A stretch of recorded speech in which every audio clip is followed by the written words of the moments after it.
그래답을 사용하시는 분과 사용하지 않는 분이 좀 있으시거든요. 제가 볼 때 한 20% 정도 되시더라고요. 그리고 그래답을 사용했는데 계약이 그러니까 작년 4분기 때 계약이 나오신 분, 그리고 계약이 안 나오신 분, 그리고 사용하지 않았는데 계약이 나오신 분, 이렇게 안 나오신 분 쪼개봤더니 우선 그래답 사용률은 한 80% 정도 평균적으로 나오는 것 같고 80% 사용하신 분들의 계약률도 80% 이상이에요.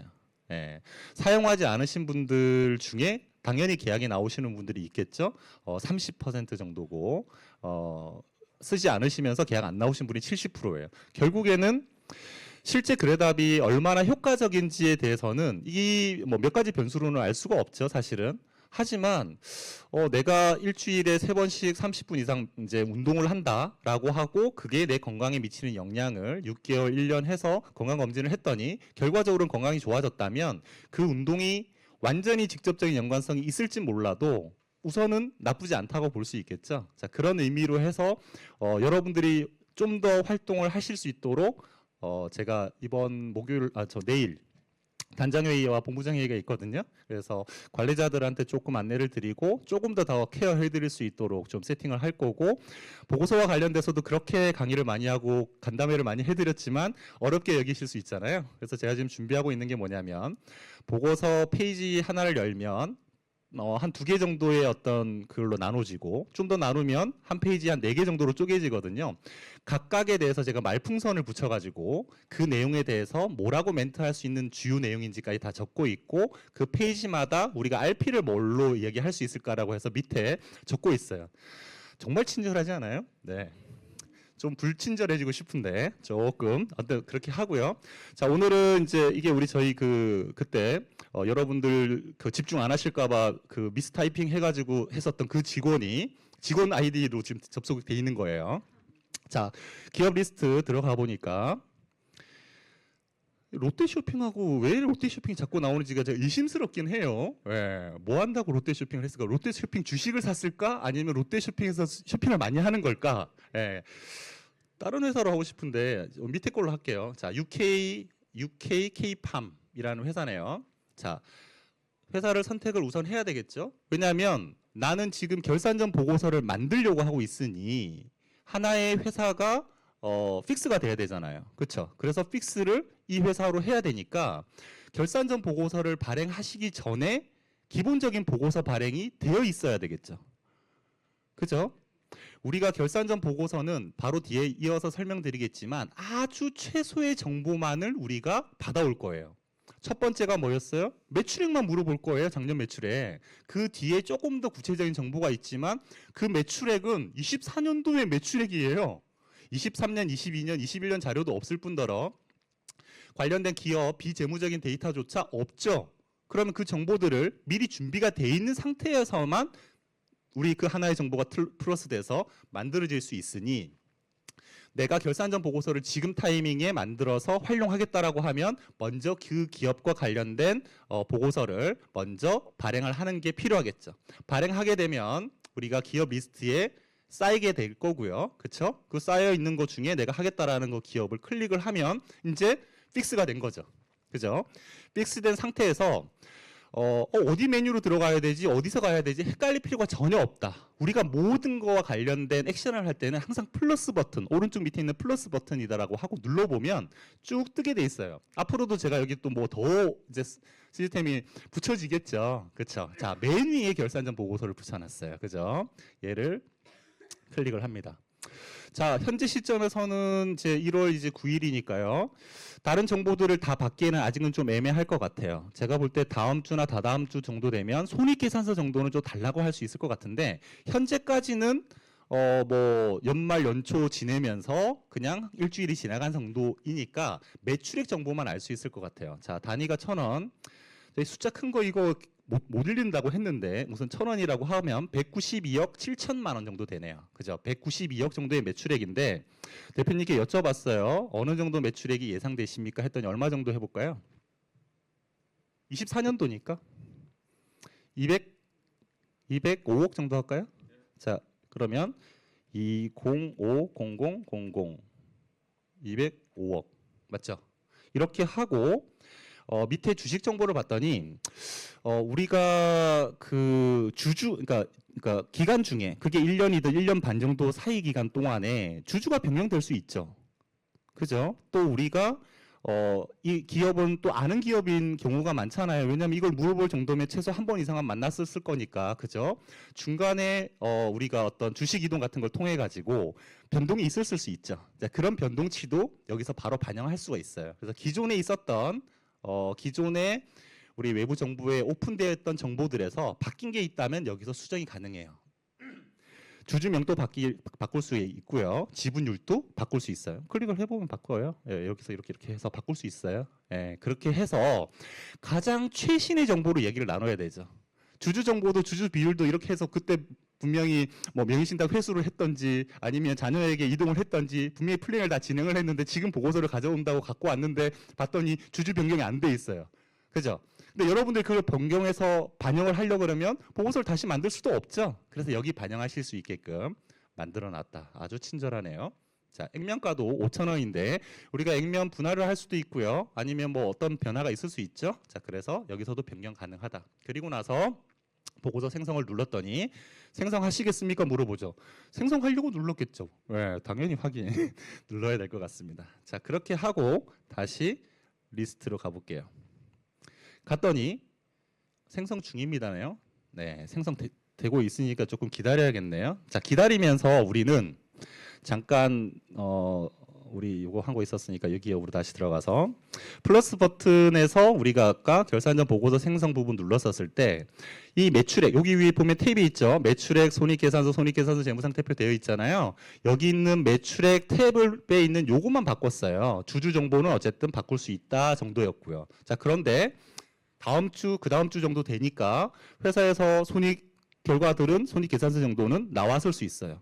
생각을 해보세요. 제가 대표이사예요. 1년이 끝났어요. 직원한테 야 저기 우리 회사 손익이 어떻게 돼? 신고하는 거하고 상관없어요. 내가 알고 싶어. 물을 거예요. 그럼 직원은 어떻게든 빨리 챙겨가지고 만들 거라고요. 저희 회사도 마찬가지고요. 그래서 다음 주 정도에는 손익계산서가 조금 어느 정도 만들어질 것 같아요. 그래서 다음 주, 그 다음 주에는 손익계산서를 좀 주십시오. 아니면 그냥 사진 찍어 주십시오라고 해서 숫자를 넣자라는 거죠. 자, 왜 그런지 말씀드리면 제가 방금 매출액이라고 했었던 요 숫자에 대해서 우리가 집어넣게 되면 매출액, 손익계산 보여드리면서 또 말씀하시는 게 좋겠죠?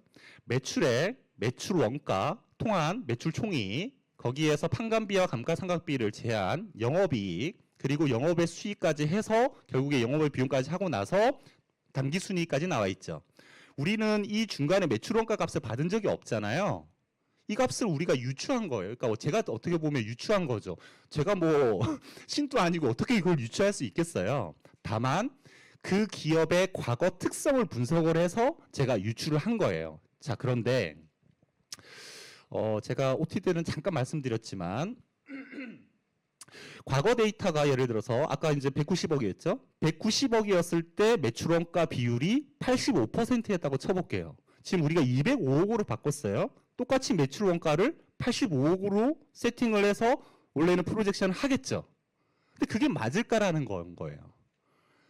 제 보고서에 보면 뒤에 그 워킹 캐피탈 관련된 내용들이 있고 또 BEP 관련된 내용들이 좀 있어요. 예, 그 부분을 또 보면 우리가 기준 매출액에서 BEP 매출액에서 플러스 되느냐 마이너스 되느냐에 따라서 이익률이 달라지거든요. 그렇죠? 그러니 우리가 지금 원래 있었던 190몇 억 때문에 190억짜리 이 매출일 때의 매출 원가율, 매출 원가율에 따른 매출 총이익의 율, 그에 따른 판관비의 율에 따라서 밑에 영업이익, 당기순이익이 나오는 그 구조가 일직선 구조로 되진 않을 거라는 거예요. 1차 함수 구조로 나오진 않을 거라는 거예요. 2차 함수 구조로 나올 거라는 거죠. 자, 그래서 그 2차 함수의 변수들을 제가 조정했던 게 고정비와 변동비. 또 이 고정비와 변동비는 우리가 제조업을 우선 기본으로 삼으니까 제조업 기준에서 제조하는 상황에서의 고정비와 변동비도 있지만요. 그 만든 거를 팔고 또 어떻게 이렇게 이익으로 가져오는 그 판관비 관련돼서도 고정비와 변동비가 있거든요. 완벽하게 쪼갤 수는 없어요. 우리한테 정보가 부족하기 때문에. 하지만 그래도 세분화시켜서 고정비와 변동비를 쪼개서 매출액이 올라갔었을 때 고정비는 건드리지 않았어요. 변동비만 건드렸어요. 무슨 이야기냐면 매출액이 200억에서 이제 190억에서 205억으로 넘어갈 때 그 15억만큼 늘어났죠. 15억 늘어났었을 때 실제 변동비, 예를 들면 재료비, 추가적으로 예를 들어서 전기세, 이건 다 변동비니까 비례해서 올라갈 것 같아요. 그런데 공장 자체에 대한 감가상각비가 있을 거잖아요. 공장은 100% 지금 가동되는 상황이 아닐 수 있어요. 80% 상황에서 90% 상황이라 하더라도 공장에 대한 감가상각비는 사실은 그대로 가거든요. 그러니까 고정비는 매출액에 비례해서 제가 작성하지 않는다라는 거예요. 자, 판관비의 가장 핵심적인 어떤 금액들은 대표이사의 급여, 또 임직원들의 급여가 메인으로 되어 있거든요. 그 이외에 판매와 관련된 수수료, 발음이 잘 안 되네요. 비례해서 나가는 수수료가 있겠지만 그 수수료 부분이 거의 없는 데도 있거든요. 결국에 직원 30명이 있고 30명의 급여가 바뀌지를 않았는데 매출액이 늘어났다고 해서 그들에게 급여를 더 줘요? 안 주잖아요. 그렇죠? 결국에 고정비예요. 판관비도 기본적으로는. 이런 어떤 구조로 쪼개었을 때 좀 더 정확하게 프로젝션, 그러니까 예측을 해볼 수 있겠죠. 그 예측치를 갖고 만들어 놓은 거예요. 그렇다 해도 매해 다르고 우리 몸도 매해 다른데 작년에 운동을 했었을 때는 바로바로 근육이 올라왔는데 지금 운동해도 근육이 안 올라와. 나이를 먹은 거죠. 달라질 수 있죠. 자, 그래서 확률적으로 보면 제가 85% 정도는 정확하게 뽑았었을 거다. 그걸 가지고 우리가 근데 그 85%의 정확도가 무슨 의미를 갖느냐면요. 정확한 100%가 중요한 게 아니거든요. 여러분들 재무제표를 분석을 해서 보고서를 가져가면 대표님들이 뭐라 그래요? 그거 그냥 밖에 보여주기 위해서 만든 자료지 실제 아니야 라고 얘기를 해요. 실제가 중요해요? 실제 아닌 것도 중요해요? 제 실제 모습이 중요할까요? 여러분 앞에 드러나는 제 모습이 중요할까요? 둘 다 중요해요. 제 실제 모습은 뭐 어쨌든 집에서 좀 풀어져 있고 조금은 나약하고 여릴 수 있어요. 여러분 앞에서 내가 그 모습 다 드러내는 걸 여러분들은 전혀 반가워하지 않거든요. 여러분한테 도움이 되고 여러분한테 필요한 거를 내가 어떻게든 만들어 줄 수 있는 사람으로 빚어주는 게 맞겠죠. 이 모습이 여러분한테 의미가 있죠. 재무제표도 마찬가지예요.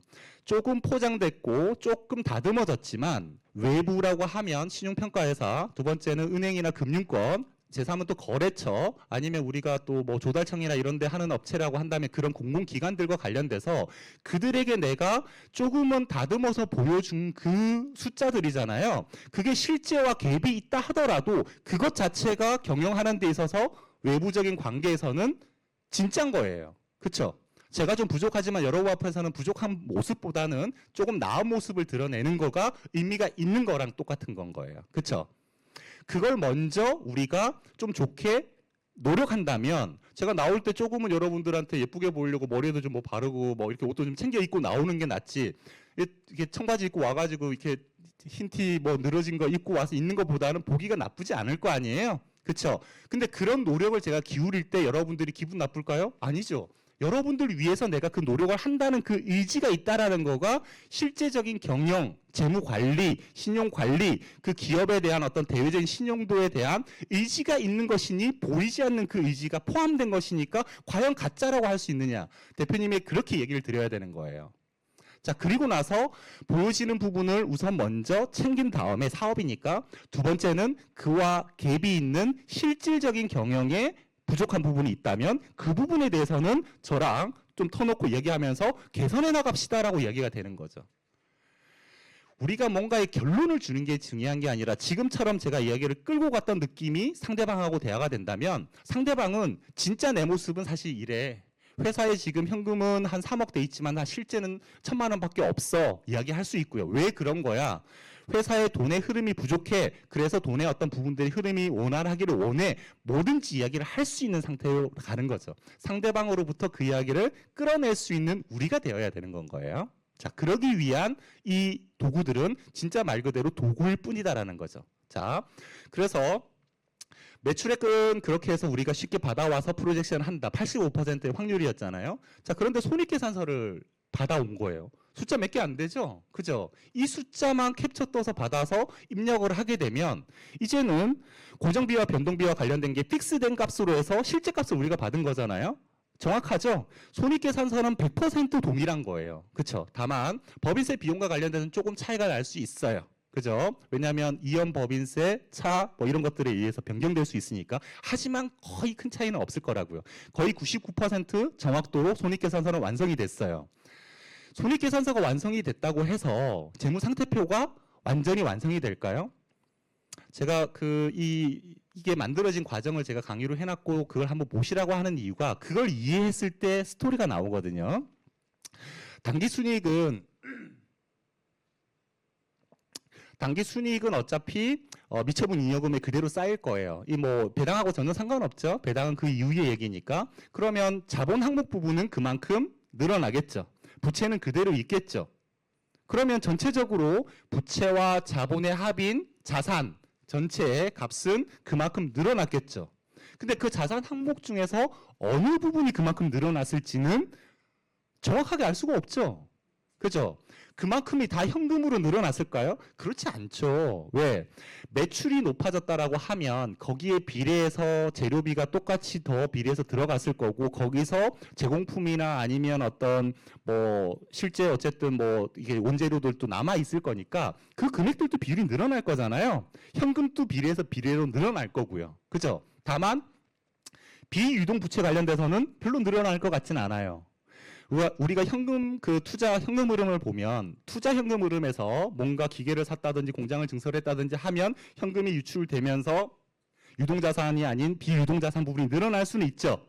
그런 부분에 액션이 없다라는 가정하라고 한다면, 왜냐하면 매년 우리가 그런 투자를 하고 있지는 않으니까 일반적으로. 그러면 유동자산과 관련된 중에서 영업과 관련된 부분이 실제는 당기수익이 늘어난 만큼이 들어갈 거라고 저는 예상을 해서 되도록이면 실제 현금 부분에 조금 더 비중을 더 뒀고 나머지에도 똑같이 비례해서 비중을 스프레드 시킨 거예요. 자, 그러니 재무상태표도 한 85점 정도 되는 정도일 거예요. 그런데 이게 중요하지 않아요. 왜? 어쨌든 자산이 그만큼 늘어났고 부채와 자본 전체도 그만큼 늘어난 거는 100점짜리죠. 그죠? 비율에서 좀 차이가 난다면 자본이 늘어난 만큼은 정확하죠. 비율에서 큰 문제 없겠죠. 유동 비율에서 유동성만 그만큼 늘었으니까 이것도 전혀 문제될 게 없죠. 세밀하게 들어갔었던 비율들이 있을 거예요. 당좌 비율이나 뭐 이런 것들, 매출 채권 회전율이나 이런 걸로 디테일로 들어갔었을 때는 조금 더 스프레드를 해서 부여했느냐 안 했느냐에 따라서 차이가 있을 뿐이야. 그러면 결국에는 우리가 재무상태표까지 지금 자동으로 완성되었었을 때 분석한 뒤에 있는 비율들은 거의 대부분이 정확한 비율로 나왔을 거라는 거죠. 자신감을 가져야 되잖아요, 우리는. 자, 그렇게 해서 손익계산서만 반영하고 밑에 주식 정보나 이런 것들은 또 바뀌었으면 하자라는 걸로 제가 넣어놨고요. 그 다음에는 이제 손익계산서하고 재무상태표인 거예요. 봤더니, 뭐가 재밌어요, 그렇게. 네. 자, 손익계산서를 완성을 했는데 그거를 또 잘 반영한 재무상태표까지 내부적으로 완성이 되는 게 어려운 일은 아니거든요. 우리가 3월 말일 때 결산이 끝난다 뭐 이런 이야기를 하는데 그런 결산을 하는 게 아니에요. 재무회계적으로는 회사에서 이미 결산이 된 거고 3월 말일까지는 뭐 하는 거예요? 법인세 신고하는 거죠. 법인세 신고한다는 건 뭐예요? 세무회계로 신고하죠. 그죠? 그건 세무회계. 우리가 만든 건 뭐예요? 재무회계죠. 재무회계를 세무회계로 바꿔나가는 그 과정을 누가 한다? 세무사가 한다. 그래서 조정료라는 걸 받거든요. 그걸 뭐라 그런다? 세무조정이라고 하는 거죠. 그렇죠? 우리는 지금 재무회계 얘기를 하고 있기 때문에 3월 달까지 가야 될 이유가 전혀 없죠. 그런데 왜 우리는 외부 정보회사에서 5월 말이나 돼야지 그 회사 정보를 볼까요? 이렇게 재무정보가 완성되고 세무신고가 끝난 다음에 그 다음에 우리가 금융권과 기본적인 어떤 리뉴얼을 하죠. 단기 차입금을 연장하든지 추가 단기 차입금을 받든지 장기 차입금을 뭐 어쨌든 확인하는 어떤 절차들이 있겠죠. 그럼 은행에서 너 자료 좀 줘라고 하는 그 시점이 언제냐? 보통은 3월 말이 끝나고 나서 한다고요. 왜? 세금 신고한 그 자료가 믿을 만한 자료라고 보지 그 전의 자료는 믿지 못하겠다라는 거죠. 그래서 4월 정도 모았어요. 그럼 5월 돼야지 실제는 그 은행 중앙위원회라는 그런 쪽에 자료들이 쌓이겠죠. 그 자료들을 돈을 주고 정보회사에서 사오는 거예요. 그렇죠? 그러니 우리가 1월 달에 이렇게 바라보고 파악한 정보가 실제적으로 전달되는데 몇 개월이 걸린 거지 그 사이에 어떤 정보에 큰 차이가 없을 거라는 거죠. 그러면 우리는 1년에 반에 가까운 5개월, 6개월 되는 그 시간 동안 옛날 금액을 가지고 대화를 나눈다는 것 자체가 말이 안 되죠. 제가 커밍아웃을 할까요? 제가 이제 새해가 됐죠. 예, 살이 좀 찌는 것 같아요. 살 좀 찐 것 같지 않아요? 살이 찌는 것 같아. 1월 초야. 그래서 내가 밤에 퇴근했는데 9시 반이야. 보통 9시 반에 운동하러 가기 싫잖아요.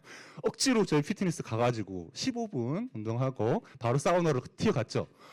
지금 현재 몸무게가 제 인생에 제일 많이 나가는 때더라고요. 깜짝 놀랐거든요. 예, 제가 이 얘기를 왜 했지? 어찌됐건 내가 현재 시점의 내 숫자, 나 자신을 봤었을 때는 괜찮네, 이 정도면 괜찮지, 이런 정도가 아니라 숫자를 보는 순간 바로 인식이 되죠. 그 숫자에서 제가 목표를 정했어요.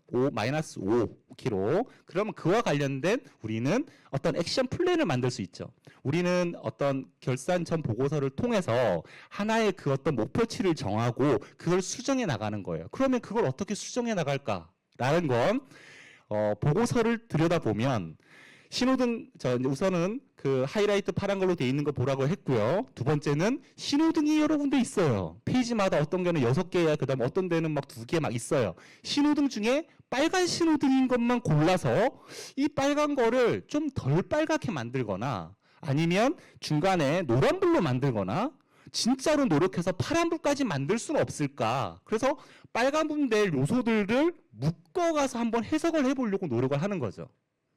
하나만 보고 해석하기에는 너무 단편적일 수가 있거든요.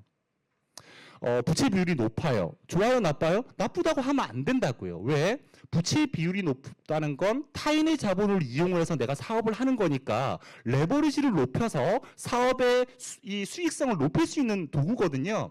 돈을 빌리는 것도 능력이죠. 이 회사는 능력 있는 것일 수 있잖아요. 그런데 이익률이 낮고 예를 들어서 뭐 매출액이 계속해서 떨어지는 구조다. 그럼 이 회사는 지금 어려워서 결국엔 남의 돈을 자꾸 빌리는 중으로 볼 수 있어요. 못 갚고 있을 수 있어요. 그렇게 반대적으로 매출액이 계속 상승하고 그 이익률도 좋아지고 있는데 대출해서 부채 비율이 높아졌다. 이 회사는 너무 잘하고 있는 거죠. 그래서 엔드를 묶어서 내가 해석할 수 있는 눈을 좀 기르신다라고 하면 한눈에 보일 거다. 그 본 눈으로 대화를 나눈다면 분명히 상대방이 도대체 그걸 어떻게 알았어? 라고 이야기하실 거라니까요. 저는 여러분들하고 1대1 독대를 하면 여러분들의 인생을 다 보여요. 예, 그런 식으로 상대방을 조금은 내가 좀 안다. 그리고 알지만 이게 당신을 위해서 또 당신을 위해서 내가 무엇인가를 주는 것이 나의 직업이고 그걸 통해서 나한테는 자연스럽게 이득이 될 거다라는 약간 균형 감각이 있는 자세로 접근한다면 절대 공짜를 원하지 않는 분들이에요. CEO들은. 공짜를 원하시는 CEO분들은 한 분도 안 계시다고 생각하시면 돼요. 그분들은 그냥 장사치 곧 사업 2, 3년 안에 망하실 분들이니까 거래를 안 하시면 되고요.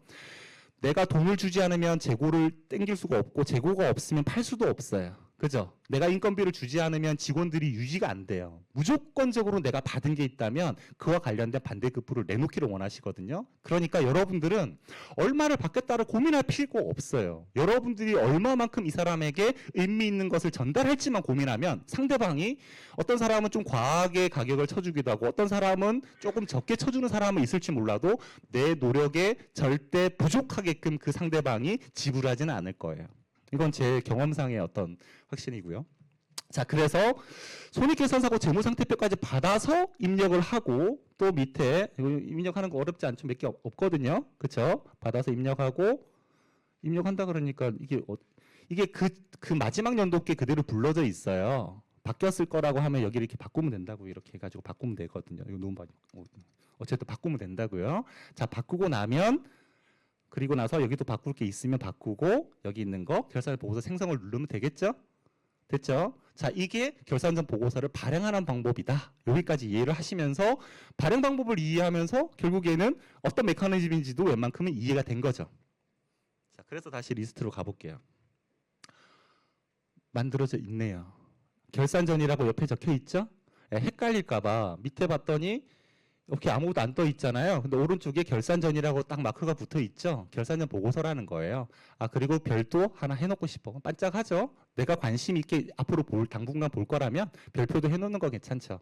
자, 그래서 보고서 유형을 눌렀더니 기본적인 우리 보고서 유형이 종합과 기본과 요약이 세 가지가 있었는데 이것도 똑같이 만들어져 있네요. 오늘 이제 OT 하신 분들은 사실 보고서를 잘 안 보셨으니까 모르겠지만 요약은 한 10페이지 정도, 기본은 한 20페이지 정도, 종합은 30페이지 정도, 앞뒤 그 표시 이런 거 빼고요. 저 메인 정보들만 봤었을 때. 그러면 내가 정말로 이 전체를 전달하는 게 의미가 있을 거다. 제가 OT 때 말씀드렸던 죽은 그 명함 살리기 프로젝트나 아니면 내가 DB 갔다가 거기에 좀 5군데, 4군데 해서 5배 높이는 활동량, 그거 할 때는 어떤 분들은 종합을 던지는 게 좋을 수도 있어요. 그렇죠? 왜? 상대방이 걸리든 안 걸리든 어쨌든 많은 것들의 제시를 하는 게 나으니까. 그런데 내가 그래도 조금 대화가 가능한 사람이에요. 처음부터 다 줘버리면 매력도가 떨어지죠. 본인이 다 파악을 해버릴 수가 있으니까. 그럴 때는 요약을 던지거나 기본을 던지고 대표님 추가적인 이런 내용들 좀 안내해 주시거나 고민들 주시면 종합을 만들어서 오겠습니다. 또 지금 23년 자료로는 예를 들어서 기본 정도를 갖고 가고 대표님 매출액 아니면 손익계산서 주시면 24년도까지 해서 종합으로 갖고 오겠습니다. 보고서만으로 이미 우리는 솔루션을 제시하는 거가 된다고요. 이제 보고서 공부해 보시면 페이지마다가 솔루션이라고 했잖아요. 근데 아닌 것 같아 보이죠? 제가 이제 다음 특강 할 때 한번 진짜 페이지마다가 솔루션이라는 걸 한 번 더 여러분들께 설명을 드릴게요. 자, 그럼 한번 열어보죠, 종합을. 자, 다운로드.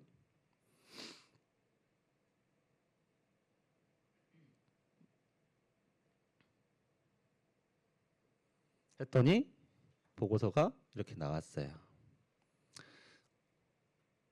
자, 신용등급은 23년까지 나와 있지만 위에는 24년까지 재무제표가 만들어져 있죠. 그죠? 재무제표, 손익계산서 이렇게 나와 있어요. 24년까지. 그죠? 24년에 대한 매출액만 집어넣는데 우리는 이미 결산을 하고 그에 대한 걸 가지고 미처분 잉여금도 변경이 됐고요. 관련된 청산시 예상 소득세까지 다 파악이 됐고요. 그와 관련된 주식 가격부터 시작해서 주식 비율에 따른 기업 가치 평가도 끝났고요. 주당 가치도 바뀌었고요. 관련돼서 예상 상속세까지 다 뽑혔어요. 우리가 기존에 원래 5월, 6월, 7월에 하던 그 영업을 지금 바로 하셔도 된다고요. 결산전 보고서에 대한 이슈가 아니라 그냥 원래 하던 거는 그대로 하시고 이걸로 그냥 어쨌든 접근하거나 다시 만나거나 뭔가 이제 얘기를 나누기 위해서 도구로서 결산전 보고서를 활용하시고 이 안에서 이제 다른 건 똑같은 거 보는 걸로 하고요. 예를 들어서 신호등 신호등 있네요. 빨간불. 네, 빨간불 오면 반가워야 되죠. 그죠? 빨간 녀석을 노란불 정도 아니면 좀 덜 빨간 녀석으로 만들기 위한 노력이 필요해요. 자, 유동 비율하고 부채 비율하고 차익감 의존도 이 세 가지를 보는 순간 현금 흐름 자체에 있어서 약간 부채와의 밸런싱이 좀 떨어지는구나. 부채를 좀 갚던지 유동성을 좀 확보하는 방향이 돼야겠다. 그러면 유동성을 확보하는 방법은 뭐라 그랬죠? 매출 채권의 회전율을 높여서 매출 채권 비중을 줄이고 재고자산 보유 부분을 줄이고 매입 채무 자체를 늘려서 실제 할 수 있죠. 그러니까 조금만 이해되면 되는데 지금 제가 얘기한 게 어렵게 여길 수도 있지만 그래도 그거를 공부하실 수 있게끔 제가 1차, 2차 그 기업 보고서 뜯어먹기예요. 찢어먹기예요. 어쨌든 거기에 충분히 설명을 해놨거든요. 그 정도는 공부하셔도 된다는 거예요. 자, 여기는 또 매입채무 그러네요. 이 세 개가 빨간불이고 매입채무 회전율은 또 빨간불이야. 그러니 현금 흐름이 당연히 안 좋겠죠. 그러니까 몇 가지 이어서 이해되는 것들을 조금 연습하셨으면 좋겠다. 그런 의미로 제가 그래답의 그 교육 부분에 그 간담회라고 돼 있는 거 있죠. 교육이 아니라 간담회. 그 간담회는요. 어느 그 사업단 제가 이렇게 같이 모이자 하고 모였어요. 그리고 실제 지금 내일 갈 때, 모레 갈 때 그 케이스 몇 개 뽑아봐라 하고 그걸 보면서 어떻게 갈지를 고민해보자 하고 꺼냈던 걸 본 거거든요. 그거를 대화까지는 아니더라고요. 대화가 안 되니까. 아무튼 말을 하게 됐던 내용들이니까 그걸 케이스를 자꾸 보다 보면 지금 방금처럼 읽어내는 능력은 조금씩 높아지겠죠. 그리고 내가 실제 기업의 케이스를 해당해봤을 때 내 경험치가 확 올라가겠죠. 그죠? 자, 그래서 보고서는 똑같은데 아무튼 그렇게 해서 분석하시면 될 것 같다라고 하고, 자, 그래서 우리는 결산전 보고서를 해봤다. 그리고 수기 보고서도 잠깐 보여드릴게요. 여기 수기 보고서는 첫 페이지에 오른쪽 맨 밑에 있는 수기 보고서예요. 자, 수기 보고서는 뭐냐면 우리가 외부 회사 그 기업 정보를 보고 있는 정보 데이터를 갖고 파는 그 회사들 중에 1위인 회사가 있잖아요. 그 회사가 조금 늘어서 지금 1,600만 개 정도의 기업 데이터를 갖고 있다라고 보고요. 그 밑에 회사가 900만 개였는데 지금 한 1,100만 개까지 늘은 걸로 제가 좀 보여지거든요. 자, 그런데도 불구하고 내가 만나는 회사가 거기 없을 수 있죠. 또 회사 내에 있는데 정보들이 가려져 있는 경우들이 있죠. 정보 회사에다가 내 정보는 오픈하지 말라라고 항목을 정해줄 수도 있고요. 전체를 다 하지 말라고 할 수도 있고요. 그래서 우리가 보고 싶어도 못 봐요. 그래서 그런 회사가 나한테 걸렸어. 뭐 어떤 소개를 통해서거나 어떤 알게 됐어. 좋은 케이스일까요? 나쁜 케이스일까요? 너무너무 좋은 케이스죠. 왜? 규모가 너무 작아서 없을 수는 있을 수 있지만 그렇지 않은데 없다면 손 타지 않은 사람이죠. 회사죠. 결국에 내가 거의 자유자재로 컨트롤을 할 수 있는 회사일 거예요. 그래서 대표님과 앞에 얘기 드렸던 것처럼 예시를 보여드리고 뭐 그냥 보고서 예시를 보여드리면 돼요. 이렇게 분석을 제가 할 건데 대표님 자료가 없으니까 자료 좀 주세요. 우리 뭐 세무조정 계산서 달라고 얼마나 많이 해봤어요. 그렇죠? 거기까지 필요 없어요. 세무조정 계산 여러 번 받아가지고 분석할 게 뭐 별로 있어요? 요즘 환급 같은 거는 가열돼 다 된 거니까 그냥 세무사가 지금 찍은 걸 주든지 아니면 그냥 가결서 한 내용이라도 달라고 해서 입력을 하는 거예요. 자, 그렇게 해서 똑같이 재무상태표하고 손익계산서를 여기에 입력을 하고 주식 정보는 없었으니까 주시면 되고 없으면 그냥 100%라고 가정할게요 라고 간단하게 할 수 있죠. 자, 그렇게 하고 액면가도 적어 넣어서 수기보고서 작성을 누르게 되면 방금과 같은 보고서가 만들어지는데 다만 보고서는 지금 10년치에 대한 플럭추에이션을 보여주고 있지만 회사에서 받은 자료는 한 3년치를 받았다라고 하면 그 앞에 건 없겠죠. 근데 그 앞에 거를 보여준 건 흐름을 보여주는 거지 현재 모습을 보여줄 건 아니니까 없어도 그만. 아쉽지 않죠. 보기에 조금 비어 있어서 보일 뿐이지. 근데 우리가 뭐 2021년도에 그 오픈한 회사다. 그러면 어차피 하면 앞에 그래프는 없어요. 그렇죠? 아쉬워할 필요가 전혀 없고 핵심적인 것만 얘기 나누시면 될 거다. 이렇게 해서 결산전 보고서를 만들 수 있고 활용할 수 있다. 되셨죠? 네. 보고서는 여러분들 계속 보셔야 돼요. 자, 그렇게 하고 자료고 자, 이렇게 끝내면 안 될 거 아니에요. 그쵸? 여러분들이 좀 아쉬워할까봐 제가 결산전 주요 점검 사항이라는 자료를 만들었는데 이 자료도 양이 좀 돼요. 이거를 하나하나 제가 지금 다 설명드릴 게 아니라 이 관련된 설명 자료 내용도 제가 아까 말씀드렸던 교육 그 탭에 들어가서 맨 밑에 보면 있는 그 강의에 제가 이 강의를 해놨어요. 예, 그러니까 강의를 들으시고 오늘은 제가 간단하게 한번 같이 그냥 리뷰하는 정도로 해볼게요. 네. 여러분들 결산전 보고서를 분석을 하고 대화 나누는 이유가 뭐예요? 좋게, 왜 좋게 해요? 응? 차입금. 그러니까 금융기관으로부터 내가 대출을 좀 더 용이하기 위해서겠네요. 그쵸? 분명한 이유가 있는 건 거예요. 그쵸? 그냥 이유가 없이 뭔가 좋게 만든다고 좋은 게 아니거든요. 좋다 나쁘다는 방향성이 설정되었을 때 그 방향성의 목적지를 향해서 1cm라도 다가가면 좋은 거고 1cm라도 멀어지면 나쁜 건 거예요. 그 목적은 기본적으로는 어쨌든 금융기관, 두 번째는 신용평가기관, 세 번째는 조달청, 네 번째는 거래처에 대한 부분들. 금융기관은 너무나 잘 아시니까 거래처 얘기를 해볼까요? 우리가 대기업의 1차 벤더예요. 아니면 1차 벤더의 2차 벤더예요. 무조건 다 우리 재무제표, 신용평가 기본적인 다 제출하게끔 돼 있어요. 정관까지도 제출해요. 현금 흐름 등급까지도 제출해요. 했는데 못 미친다. 아웃되는 거예요. 작년까지 내가 1차 벤더로 활동을 하다가 갑자기 1차 벤더에서 탈락이 돼버릴 수 있다니까요. 탈락돼버리면 나는 지금 그게 메인 어떻게 보면 매출이었고 사업이었는데 사업을 접는 거예요. 그죠? 우리가 사업성이 있고 좋은 아이템이 있고 좋은 어떤 뭐 이 영업 능력이 있는 거는 빼놓고 기본적으로 점수를 못 받아버리면 그 기회가 그냥 날아가 버리는 거라는 건 거예요. 그러니 만들어야 되죠. 자, 그런데 우리가 이 회사가 무엇이 목적인지를 명확하게 물어볼 기회가 현재는 없었잖아요. 그렇죠? 그러면 공통분모를 찾아야겠죠. 자, 보세요. 내가 은행에서 대출을 받으려고 해요. 그러면 은행에서 회사에 대한 평가를 하겠죠. 평가하는 항목들이 있겠죠. 그게 재무적인 것과 비재무적인 게 있어요. 그러면 신용평가 회사에 내가 신용 등급을 받아요. 재무적인 부분과 비재무적인 부분이 있어요. 조달청에 등록을 해요. 기본적으로 신용평가서가 들어가요. 거긴 또.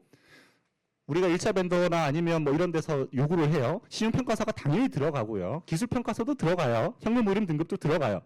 여기에 공통된 게 재무와 비재무적인 부분과 관련된 평가 부분이거든요. 똑같지는 않아요. 그죠? 자, 그런데 내 눈에 예뻐 보이면 친구 눈에도 예뻐 보여요. 그래서 싸우잖아요, 사실은. 그쵸? 그 구조니까 그 공통된 요소가 무엇인지를 조금 들여다보고 이해한다면 우리가 보고서를 발행한 후에도 그 핵심 위주들을 좀 끌고 갈 수 있겠죠. 자, 그래서 그냥 읽어보시는 걸로 하고 가볍게 갈게요. 자, 재무적인 요소와 관련된 부분이 우리가 그래도 재무제표 분석을 하는 거고 비재무적인 것들은 우리가 현재는 잘 보지 못해요. 제가 신용등급을 올려주는 서비스를 한 적이 있습니다. 신용등급을 저를 만나면 최소 2등급에서 3등급이 올라가요. 어떻게 그럴 수 있었을까? 재무적인 부분과 관련돼서도 손댈 수 있는 부분이 일부 있겠죠. 하지만 비재무적인 표현들을 어떻게 하느냐에 따라서 달라지는 부분이 있거든요. 결국에 여러분들이 만나서 재무를 이야기를 하고 시작을 하지만 비재무적인 영역에 대한 이야기를 나눌 수만 있다면 그분들에게 그게 컨설팅이고 솔루션이 되는 거예요. 그래서 신용 등급이 높아질 수 있는 상태로 결산이 됐다면 이미 출발 자체가 벌써 한두 등급 위에서 시작하죠. 여러분들 신용 등급 좋아요? 네, 아무튼 그렇다. 자, 그렇게 생각을 해서 전체적으로 좀 보시고 그래서 재무적인 거는 당연히 재무상태표, 재무제표가 될 거고요. 비재무적인 것들은 다양한 것들이 있을 거예요. 그냥 팁을 하나 드리면 비재무적인 거에서 재무제표는 과거 정보죠. 제출할 때. 과거 정보만을 갖고 평가하지 않아요. 과거에 있는 그 재무 정보가 미래에 이어질지가 더 궁금하죠. 제가 지금 멀쩡해요. 내일부터 안 멀쩡해질 예정이에요. 미친놈이 될 거예요. 그러면 의미가 없죠.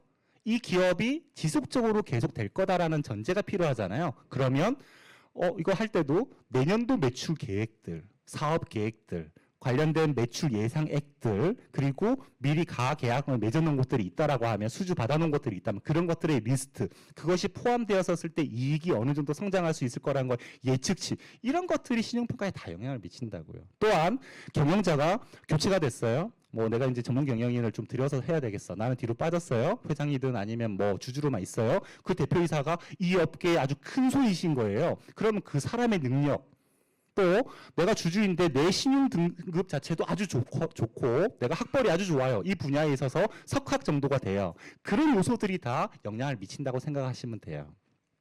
자, 그래서 대기업은 재무적인 걸로 거의 대부분 메인으로 평가를 하거든요. 왜? 재무적인 것이 비재무적인 것을 흡수해서 보여줄 거다라고 보는 거예요. 자, 그런데 소기업으로 갈수록요, 재무제표보다 그 대표 개인 한 사람의 신용등급과 보유 현금 능력, 기타 등등이 훨씬 등급에 많은 영향을 미쳐요. 우리는 중소기업이니까 중간 정도 된다라고 생각하더라도 개인의 부분도 무시 못할 거다라는 생각으로 보시면 될 것 같아요. 자, 그래서 여러 가지 요소들이 있는데 이번 쭉 읽어보시면 이해될 수 있는 부분이거든요. 보시고 네. 매출액 증가요. 네, 이것도 그냥 쭉 보시는 걸로 할게요. 이것도 이렇게 넘어간다고 뭐 강의도 안 해주더라 막 이런 얘기를 하시던데 그건 아니지 않을까 싶은데 아무튼 저는 최선을 다할게요. 자, 그렇게 해서 자, 우리가 그 업종별로 좀 다르잖아요. 제가 아까 그 프로젝션한 재무 그 결산전 보고서 프로젝션 하는 것도 제조업을 기반으로 했거든요. 그럴 수밖에 없어요. 제조업이 아닌 경우는 너무나 다양해요. 예, 그래서 기본적으로 제조업을 기반으로 했지만 사업을 한다라고 하면 공통적으로 보면 신용평가 회사에서도 똑같아요. 업종 전체를 놓고 모든 업종을 놓고 기준으로 하는 부분들이 있거든요. 자, 그런 부분들이 합리적인 재무 현황의 예측 여부, 요 뒤에도 조금 읽어보시고, 그러니까 지속성이 있느냐라는 어떤 부분이에요. 증가한다면 꾸준하게 증가하느냐. 재무 관리에서 그 플럭추에이션, 그 업앤다운이라고 하죠. 여러분들 지금 눈빛을 보면 여성분들 중에 업앤다운이 심하신 분이 있어요. 한 분 정도 보여요. 예. 그게 그 재무 관리에서는 그걸 리스크라고 해요. 업앤다운의 그 폭과 관련된 거를 분산을 하거든요. 그러니까 분산이라는 게 원래는 표준 편차를 계산하는데 오른 건 플러스 내린 건 마이너스니까 두 개 합쳐버리면 똔똔이 돼버리잖아요. 그러니까 업앤다운이 심한 분이 플러스 마이너스 제로니까 똔똔한 분으로 느껴질 수 있잖아요. 그래서 올라간 거를 제곱하고 내려간 걸 제곱을 해서 합치는 걸 분산이라고 하고 분산을 다시 루트를 씌워가지고 그 절대값을 뽑는데 그게 뭐다? 그게 리스크예요. 사업에서도 비즈니스 리스크, 기본적으로 모든 거에 다 리스크를 그걸로 평가를 하게끔 돼 있어요. 그러니 이 신용평가를 할 때도 기업이 매출액이 확 올라갔어. 그럼 되게 좋을 것 같죠? 그런데 확 올라갔다가 확 떨어졌다. 그러면 이 회사는 위험한 건 거죠. 예측이 안 되잖아요. 그러니까 업앤다운은 예측이 좀 불가하니까 그 사람은 좀 위험하다. 거리를 두자. 이렇게 되는 거거든요. 자, 그런 의미에서 합리적인 재무 현황 예측이고요. 자, 매출액은 꾸준한 어떤 패턴을 유지하는 것이 좀 필요하다라는 건 거고. 자, 기업별로 특이사항은 좀 보시고요. 자, 수익성은 기본적인 평균 수익률보다는 높게 나와야 되겠죠. 지금 보고서 보면 제가 산업 평균이 아니라 업종 평균이랑 다 비교를 해놓은 거거든요. 모든 페이지들이 다 업종 평균이랑 비교를 해놨어요. 이 업종 평균은 한국은행 경제통계국에서 우리나라의 모든 회사들 일부를 뽑아서 조사한 게 아니고 우리나라에 있는 모든 기업들의 재무지표를 다 받아서 다 정리해서 올려놓은 거를 제가 다 다운로드 받아서 다 평균을 내놓은 거니까 업종별로 평균을 내놓은 거예요. 그러니까 업종이라면 똑같을 수가 없죠. 하지만 비슷한 업종인 거예요. 그냥 제조업 이 정도 업종이 아니라 제조업 중에서 뭐 예를 들어서 금속, 뭐 예를 들어서 도금업 하면 그 정도의 업종은 나는 금도금을 하고 나는 은도금을 하고 나는 뭐 다른 도금을 한다 하더라도 그 업계에서 야 이거 돈이 좀 안 되는데 나 그냥 그걸로 해서 갈까? 이런 고민을 해볼 수 있는 옮길 수 있는 정도의 업종이에요. 그 평균 안에서의 수익성이 저기는 15%씩 남긴대. 근데 내가 5%를 남기고 있다면 내가 조금만 공장에서 어떤 것만 수정하고 바꾸고 재료를 바꾸게 되면 나도 저기로 옮겨갈 수 있잖아요. 그러니 5%에 머물러 있지 않아야 하는 거죠. 15%로 가야 되겠죠. 그렇게 비교를 해서 나는 수익성이 빨간불 아니면 현금 흐름이 빨간불 기타 등등이 빨간불이다 이렇게 표시를 해놓은 거니까 충분히 유의하다는 거죠. 제가 제 친구들하고 여기 카톡방이 있거든요. 진짜 수다쟁이들이라 지금 한 27개 또 쌓여 있더라고요. 쓸데없는 얘기들 막 올려요. 날씨가 너무 춥지 않냐? 야, 겨울이 춥지.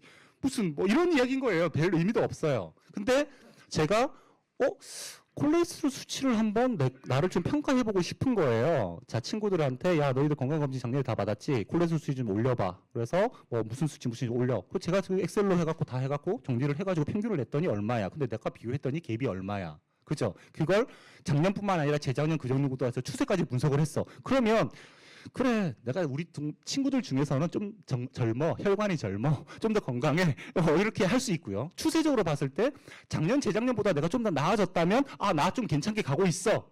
근데 나빠졌다면 친구들보다 높다 하더라도 아 나 스스로는 조금 반성해야 되지 않을까 이런 거잖아요. 그런 분석들인 거예요. 근데 이게 여러분들 별로 관심 없어 보이지만 여러분들 제 건강검진 별로 관심 없죠? 추세 관심 없잖아요. 여러분들 거라면 관심이 있겠죠. 모르면 의사한테 물어서 전화해서라도 야 이건 뭐야? 왜 이게 이렇게 수치가 이렇게 큰 거야? 물어보겠죠. 기업 대표들도 자기 새끼 같은 기업과 관련된 숫자들이기 때문에 정말 관심이 많아요. 우리가 관심 있는 거 가서 쏟아붓는 게 아니고요. 상대방의 관심이 있는 거를 가지고 내가 이 얘기를 하실 수 있으시면 된다라는 거예요. 그렇게 보고서가 만들어져 있다. 네. 자, 그래서 수익성, 재무 안정성 다 보시고 매출 채권 매입 채무 보시고 가지급금 우리 너무나 좋아하죠? 예, 숨어있는 가지급금 또 찾아내자. 여러분들 이거는 각각 포인트들을 공부하셔서 조금 이해를 더 많이 하셔야 되는 내용들이 있어요. 제가 필요하면 토픽별로 강의를 다시 한번 해드릴 건데 저는 그 약간 점쟁이처럼 굴 때가 있어요. 대표님 거짓금 한 5억밖에 없다고 이제 되어 있는데 제가 봤었을 때는 25억 정도 있을 것 같아요 하고 툭 던져요. 대표님 어떻게 알았냐고 이야기를 해요. 매출 채권 한 10억은 가짜죠? 이러면서 재고자산 다 이게 버려진 쓰레기 같은 건데 재고자산 10억 정도 지금 잡아놓으신 거잖아요. 이렇게 되는 거죠. 회사 문을 닫게 되면 문제가 생겨요. 지금 가질금이라고 올라와 있는 금액이 아닌 나머지 금액과 관련돼서도 문제가 생긴다고요. 확실하게 상법상에 그거에 대한 어쨌든 해결을 해서 세무적으로 인정받지 못하면 모든 게 다 가지금이에요. 회사의 미처분량이 가닥에 쌓여 있어요. 다 세금 덩어리예요. 돈이 있다면 상관없어요. 그냥 세금 덩어리인 거예요. 그죠? 그 부분들을 우리가 매년 쿠폰이 있는 거예요. 매년 우리가 잘라서 해결할 수 있는 쿠폰이 있는 거죠. 이 시간을 뒤로 보내면 안 돼요. 지금 하셔야 돼요. 그 이야기만 끌어낼 수 있는 여러분들의 스토리만 있으면 만나는 기업이 10개든 100개든 다 우리는 진행하게 돼 있어요. 근데 그럴 때 말로만 하기 힘들죠. 보여주면서 해야 되고요. 스스로 고민해 볼 수 있는 자료를 줘야 되는데 그 자료를 지금 7시인데 이제 교육 끝나고 나서 또 3시간 준비할 거예요? 힘들죠. 공부하시는 건 응원해요. 하지만 보고서 만드는 건 1분이면 끝내자라는 걸로 만들어놨다 생각하시면 돼요. 자, 가지금 너무 많이 했으니까 가지금 넘기고 가수금도 읽어보시는 걸로 하고요. 자, 그 다음에는 이제 이것도 어떤 업종 공통이라고 위에 돼 있네요. 잠깐만요. 왜? 업종 공통 이거 지워야 되는데 안 지웠던 거 누가 했다? 저희 직원이. 왜? 집중 안 하실까봐 여기 업종 공통이라고 해놨다. 그죠? 이거 지워야죠? 업종 공통이 아니라 건설업이에요. 자, 건설업에서는 핵심적인 것들이 무엇인지 한번 읽어보면 돼요. 건설업은 업종 이게 단종이다 아니면 종합이다 종류마다 또 건설업도 단순 건설업이 아니라 전기공사업도 있고 여러 가지 있잖아요. 그들마다 그 협회에서 기준을 하고 있는 자본금들이 있어요. 이제 그런 기준들만 맞춘다면 나머지 부분들과 관련된 건 상위에 있는 거하고 똑같을 것이다라고 생각하시면 되고요. 서비스업은요. 하나 또 핵심을 얘기 드릴 게 있으면 뭐냐면 서비스업은 서비스죠. 물건이 없어요. 서비스를 하는 거예요. 그렇죠? 그러다 보니까 매출 원가가 존재하지 않죠. 모든 게 다 판관비인데 판관비도 서비스 어떤 그에 대한 걸 해준 거에 대한 인건비로만 다 가득 차 있잖아요. 그래서 혹시라도 서비스업이라고 하더라도 서비스 할 때 주는 어떤 이렇게 물건이 있다면 커피라면 커피, 그죠? 아니면 뭔가 물건이 있겠죠? 그 물건들을 웬만하면 원가 쪽으로 회계적으로 관리하게끔 해드리는 게 되게 중요해요. 그거는 신경 안 쓰고 인건비가 제일 많이 들어가니까 하면 나중에는 회사가 내가 어떻게 회사를 관리했었을 때 얼마만큼 이익이 증가할지에 대한 내 스스로가 예상을 할 수가 없어요. 내가 예상할 수 있고 예상대로 계획을 해서 새로운 하나의 점포를 더 늘리던가 투자를 받아서 확대할 수 있을 때 내 어떤 게 예상이 돼야 얼마만큼을 내가 돈을 또 더 빌려올지가 결정 날 수 있는데 의사결정을 못하는 거죠. 예. 의사결정 못하는 CEO는 CEO가 아니에요. 그죠? 그래서 저는 밤늦게 남으신 분들이니까 그 CEO 의사결정 지원 시스템이라는 걸 제가 지금 올해 한번 개발을 해볼까 생각 중이거든요.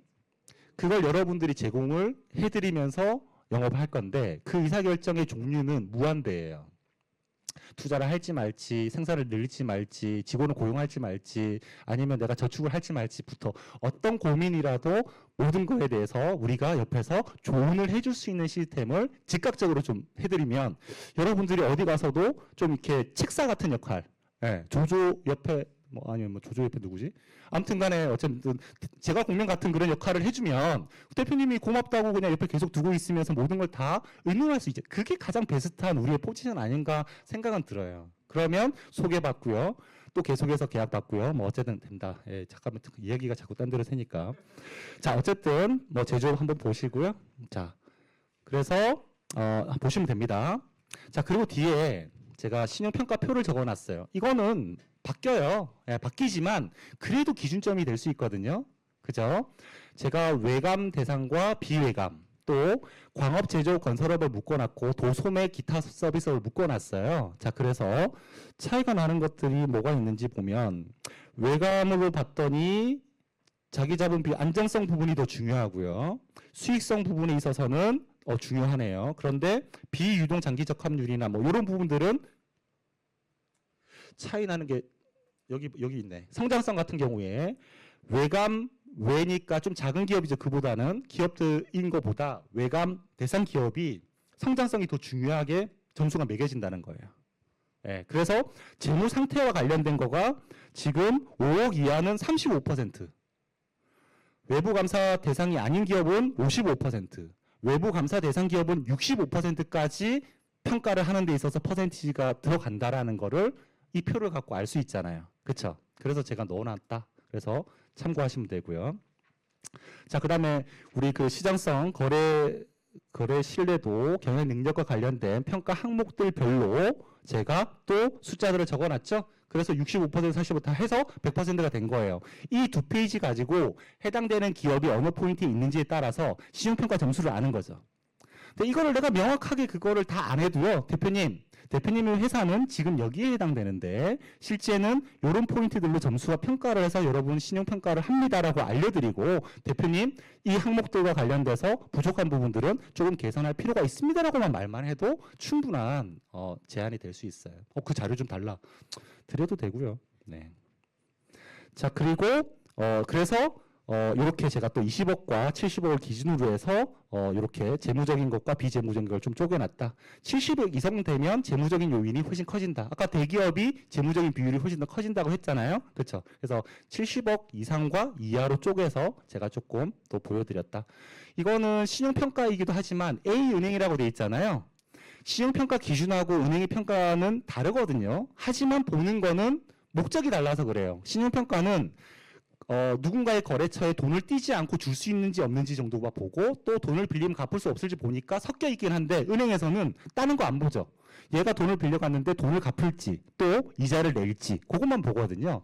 조금 다를 수 있지만 그래도 은행에서는 이런 부분들을 본다. 그래서 은행과 관련된 부분을 제가 뒤에다 쪼개놨어요. 그죠?